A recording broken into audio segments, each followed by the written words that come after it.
ہم وہی کہیں گے جو ہمارا دین ہم کو بتاتا ہے، عمل کرو تو تمہارا بھلا ہے۔ اما بعد فاعوذ باللہ من الشیطان الرجیم، بسم اللہ الرحمن الرحیم۔ ان اللہ وملائکتہ یصلون علی النبی یا ایہا الذین آمنوا صلوا علیہ وسلموا تسلیما۔ اللہم صل علی سیدنا وشفیعنا وحبیبنا ومولانا محمد وبارک وسلم صلاۃ وسلاما علیک یا رسول اللہ صلی اللہ تعالی علیہ وسلم۔ وَلَقَدْ آتَيْنَا دَاوُودَ وَسُلَيْمَانَ عِلْمًا وَقَالَ الْحَمْدُ لِلَّهِ الَّذِي فَضَّلَنَا عَلَى كَثِيرٍ مِّنْ عِبَادِهِ الْمُؤْمِنِينَ۔ اور بے شک ہم نے داؤد اور سلیمان کو عظیم علم عطا کیا تھا، اور ان دونوں نے کہا تمام تعریفیں اللہ کے لیے ہیں جس نے ہم کو اپنے بہت سے ایمان والے بندوں پر فضیلت عطا فرمائی۔ اس سے پہلے والی آیتوں میں حضرت موسیٰ علیہ السلام کا قصہ بیان ہوا تھا۔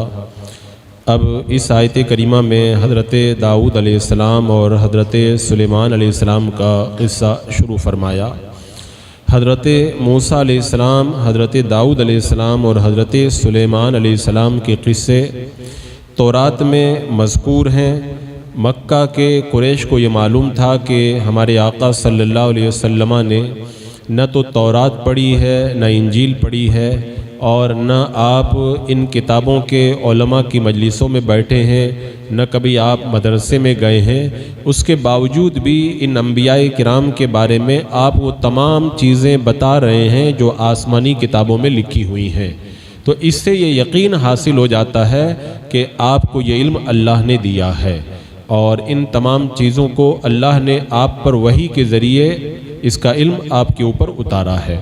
اور یہ آیتیں آپ کی اپنی بنائی ہوئی نہیں ہیں، کیونکہ آپ نے کہیں پر پڑھا ہی نہیں، آسمانی کتابوں کو کھولا ہی نہیں، تو یہ سب باتیں آپ بتا رہے ہیں، تو یہ باتیں اللہ نے یہ آیتیں آپ پر نازل فرمائی ہے۔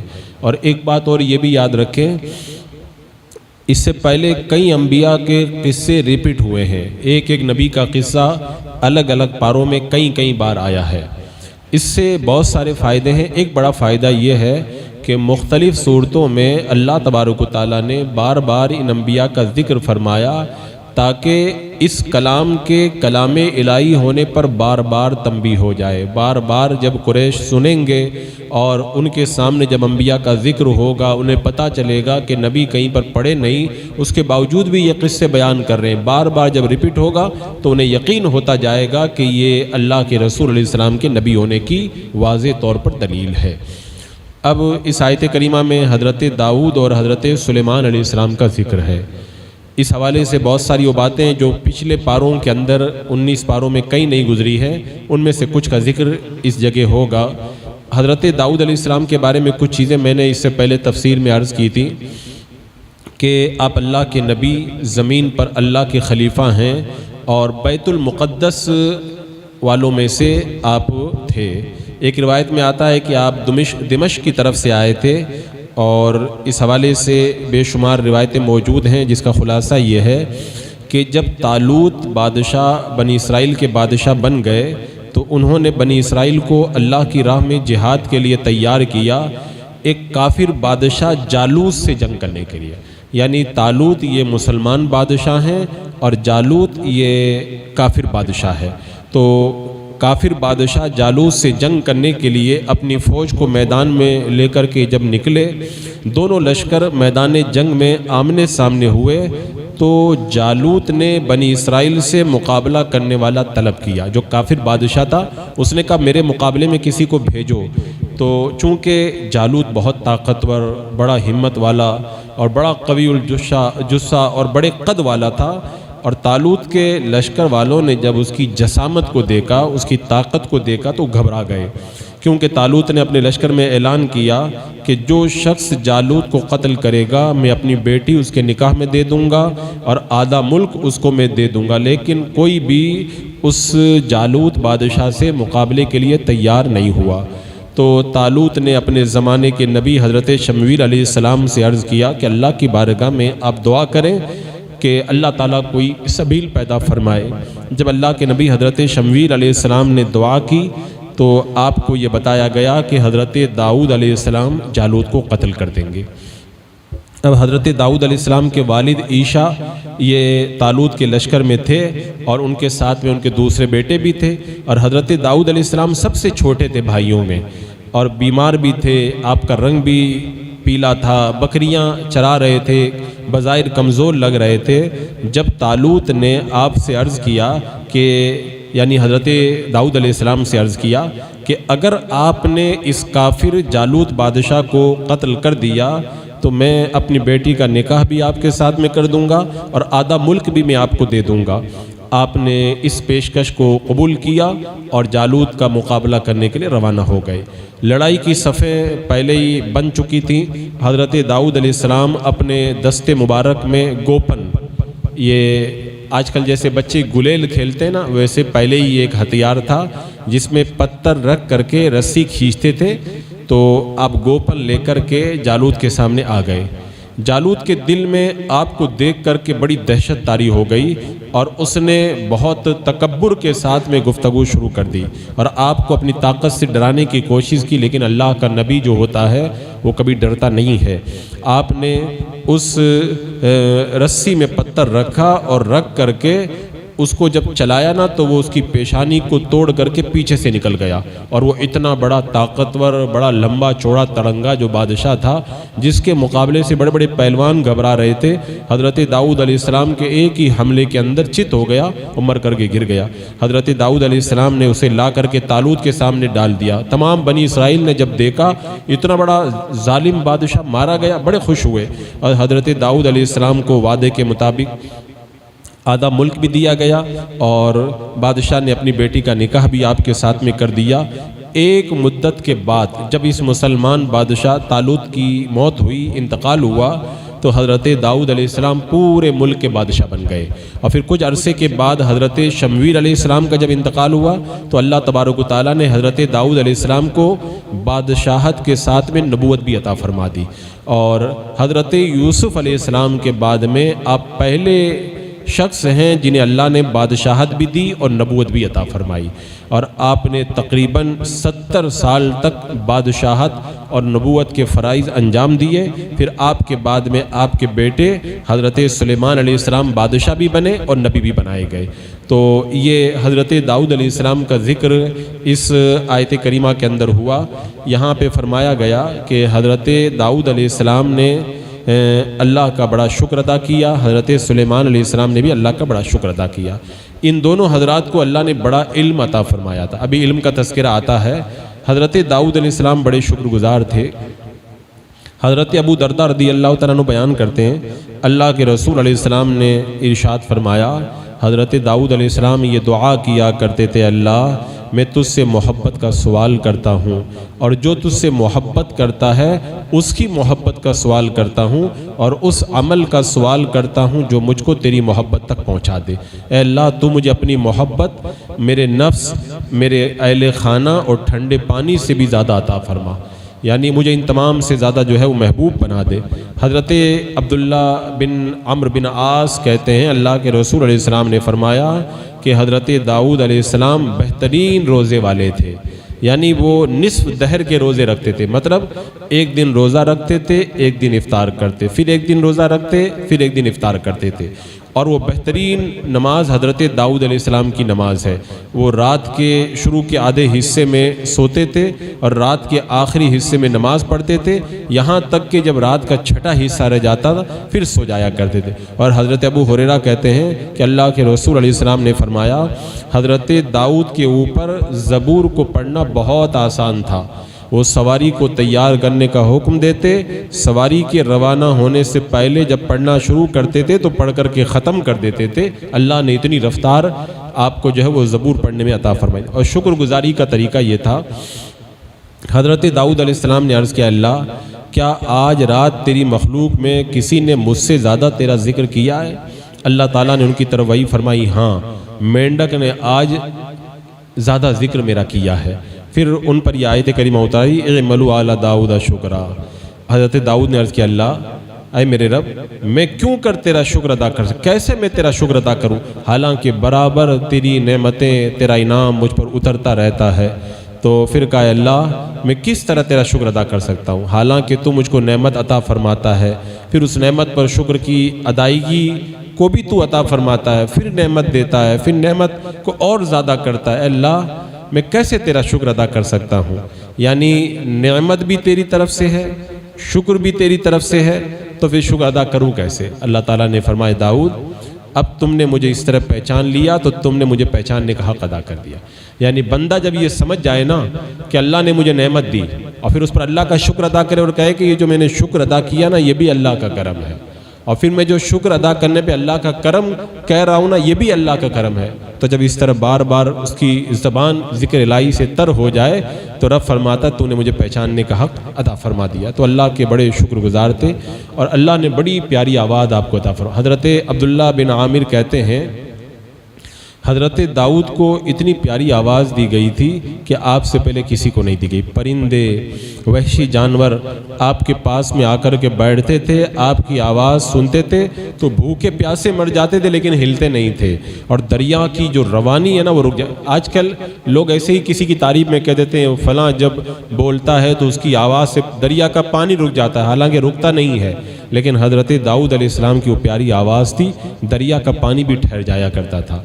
اور حضرت داؤد علیہ السلام کی آواز کے حسن کے بارے میں بتایا گیا کہ جن انسان پرندے چرندے ان کی آواز سننے کے لیے بیٹھتے تھے اور بھوکے مر جایا کرتے تھے۔ ایک دن ابلیس بڑا خوف زدہ ہو کر کے باہر آیا، کیونکہ اس نے دیکھا کہ انسان چوپائے سب حضرت داؤد علیہ السلام کی قرأت سن کر کے بہت متاثر ہو رہے ہیں، تو اس نے اپنے سرداروں کو بلایا، ابلیس نے کہا یہ تمہارے ہوتے ہوئے کیا ہو رہا ہے، یہ اللہ کا کلام سن رہے ہیں، تم لوگ ان کو بہکا نہیں رہے ہو؟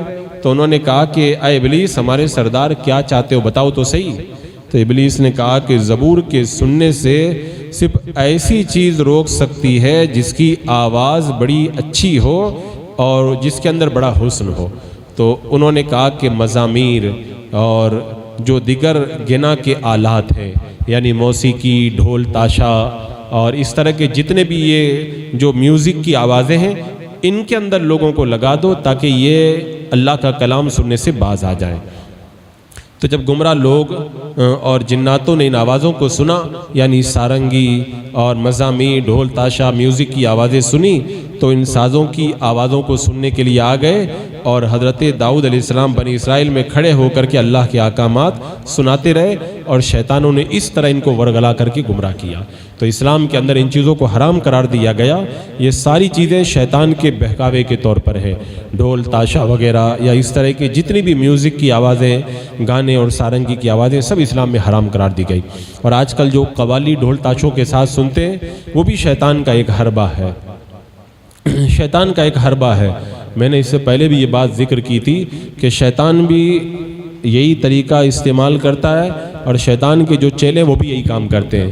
جیسا کہ ایک علاقے میں جو تلنگانہ کا بارڈر پڑتا ہے، میں نے بتایا تھا تلنگانہ کے بارڈر پر ایک علاقہ ہے دیگلور، وہاں پر جب سنیت بڑی مضبوط ہوئی تو وہابیوں نے اپنی میٹنگ کے اندر جب اپنے بڑے مفتی کو بلا کے پوچھا نا کہ سنیوں کو کیسے سنیت سے روکیں، تو اس نے دیوبندی مفتی نے کہا تھا کہ یہ میلاد مناتے ہیں، ان کو تم لوگ سنیت سے ہٹا نہیں سکتے، اگر ہٹانا ہے تو ایک کام کرو ان کو قوالی کے اندر لگا دو۔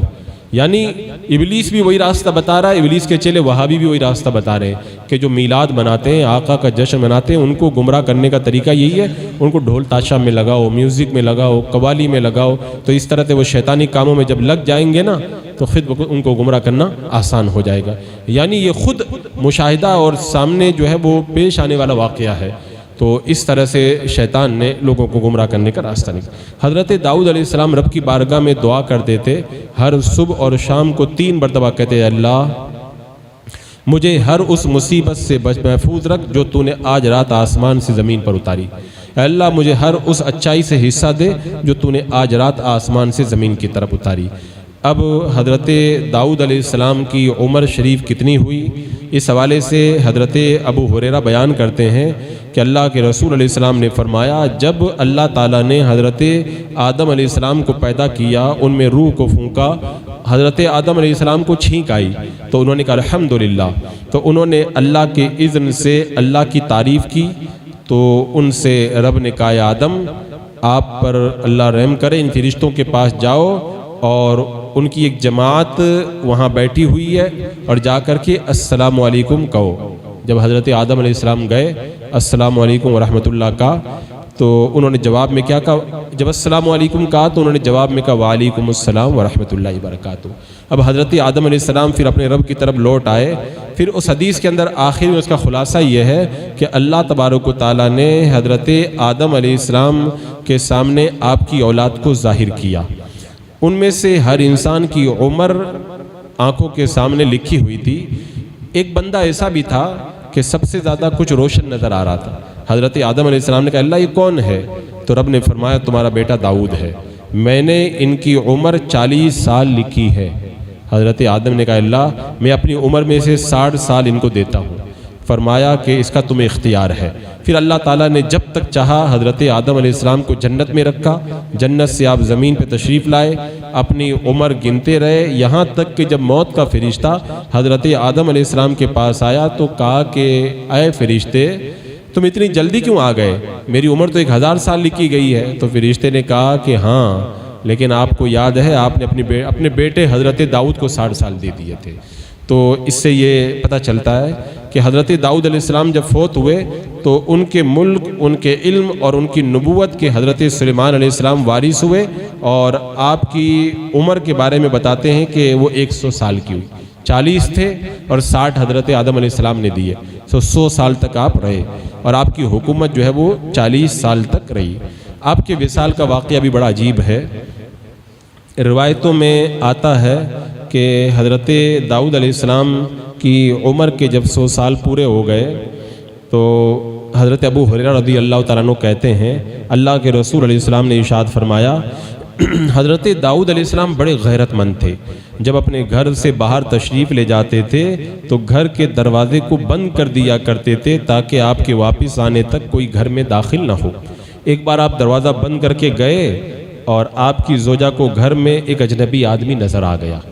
یہ دیکھ کر کے انہوں نے کہا کہ تو کس طرح اندر آ گیا ہے؟ حالانکہ دروازہ تو بند ہے۔ اللہ کی قسم اگر داؤد علیہ السلام آ گئے نا تو انہیں بڑا دکھ ہوگا۔ جب حضرت داؤد علیہ السلام تشریف لائے، اجنبی آدمی کو گھر میں دیکھا، پوچھا تم کون ہو؟ تو اس نے کہا کہ میں وہ ہوں جو بادشاہوں سے نہیں ڈرتا اور نہ کوئی دربان مجھے روک سکتا ہے۔ حضرت داؤد علیہ السلام سمجھ گئے کہ یہ موت کے فرشتے حضرت ملک الموت ہیں۔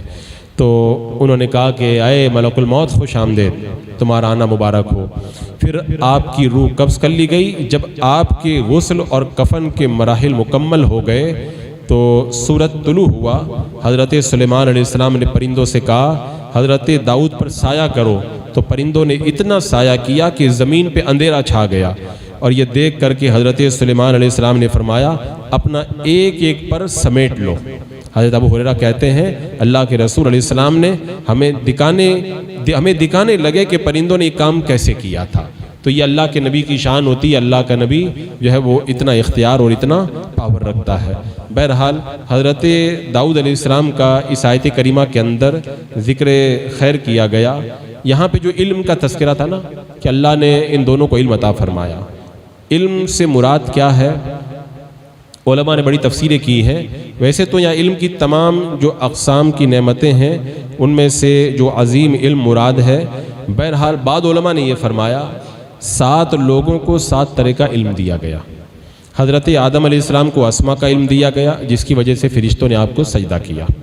حضرت خضر علیہ السلام کو تکوینی امور اور غیب کا علم دیا گیا جس کی وجہ سے حضرت موسیٰ علیہ السلام نے آپ کی صحبت اختیار کی۔ حضرت یوسف علیہ السلام کو خوابوں کی تعبیر کا علم دیا گیا جس کی وجہ سے ان کے والدین سے ملاقات ہوئی اور بھائیوں نے ان کو سجدہ کیا، اللہ نے مصر کی بادشاہی عطا فرمائی۔ حضرت داؤد علیہ السلام کو لوہے سے زرہ بنانے کا علم دیا گیا جس کی وجہ سے ان کی حکومت اور درجات عظیمہ انہیں حاصل ہوئے۔ حضرت سلیمان علیہ السلام کو پرندوں کی بولیوں کا علم دیا گیا اور یہ علم جو ہے وہ آپ کے لیے بڑا عظیم وسیلہ بن گیا کہ ملکہ سبا بلقیس جو ہے وہ آپ کی موتی ہو کر کے آپ کی بارگاہ میں حاضر ہوئی. حضرت عیسیٰ علیہ السلام کو طب یعنی ڈاکٹری اور حکمت کا علم دیا گیا، توریت اور انجیل کا علم آپ کو عطا کیا گیا. حضرت حضور اکرم سید عالم نور مجسم صلی اللہ علیہ وسلم کو ما کان و ما یکون کا علم، جو ہو چکا جو ہونے والا، اللہ نے سارا علم عطا فرما دیا ہے. تو یہ علوم کے حوالے سے علماء نے تفصیل فرمائی ہے. بہرحال یہ اللہ تبارک و تعالیٰ کا بڑا کرم ہے کہ پروردگار عالم نے ان کو یہ تمام چیزیں عطا فرمائی. اللہم صلی علی سیدنا مولانا محمد وبارک وسلم صلاۃ و سلام علیک یا رسول اللہ. یا اللہ یا رحمان یا رحیم العالمین، اپنے محبوبین بالخصوص انبیاء کرام کے صدقے میں مولا ہمیں قرآن کے علم سے مالا مال فرما، ہمیں نیک پرہیزگار شکر گزار عابد و زاہد بندہ بننے کی توفیق عطا فرما، ایمان پہ زندگی ایمانی پر موت عطا فرما. ربنا تقبل منا انک انت السمیع العلیم وتب علینا انک انت التواب الرحیم. ان اللہ وملائکتہ یصلون علی النبی یا ایھا الذین آمنوا صلوا علیہ وسلموا تسلیما. اللہم صلی علی سیدنا و شفیعنا و حبیبنا و مولانا محمد وبارک وسلم صلاۃ و سلام علیک یا رسول اللہ. سبحان ربک رب العزۃ عما یصفون والسلام علی المرسلین والحمد للہ.